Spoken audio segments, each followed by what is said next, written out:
The Mansfield Committee sent at your suggestion to the Far East and Europe has recommended a thorough security reassessment in the Far East and a clampdown, if not a reduction in our aid to that part of the world. Would you have any comment on this, sir?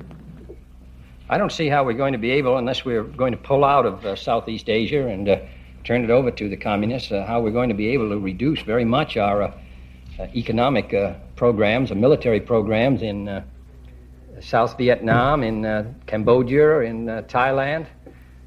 I think that unless you want to withdraw from the field and decide that it's in the national interest to permit that area to collapse, I would think that it would be impossible to substantially change it, particularly as we're in a very intensive struggle in those areas.